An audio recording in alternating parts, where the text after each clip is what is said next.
Assalamualaikum bang. Salam bang. Abang jual apa ni bang? Jual cikurul bang. Cikurul bang. Apa benda tu bang? Makanan ni dia viral dekat Indonesia bang.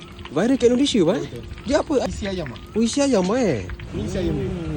Kita akan gumpalkan dekat dia punya besi ni. Lepas tu kita letakkan sebuah roti. Oh, dia macam kondok lah bang Dia lebih kurang macam kondok. Cuma yang ni isi ayam bang. Dilitkan dekat sebuah roti. So jadi dia macam ni bang. Oh. Lepas tu kita goreng. Yang untuk seasoning ni apa nak flavor apa? Ada BBQ, hot and spicy dengan cheese. BBQ bang. Okey. Oh, dia tabur-tabur macam tu bang. Dia tabur bang. Oh. Ada garlic, creamy cheese dengan korea bang. Bagi saya garlic bang. Boleh. Oh, dah masuk dalam tu bang. Masuk dalam. Oh, kalau nak minta lebih ke apa boleh bang? Boleh bang. Sama juga harga. Sama je harga. Oh, melimpah bang Ya betul. Ni satu stick ni RM10 bang. RM10 bang RM10. Nak minta sos lebih pun RM10. RM10 juga.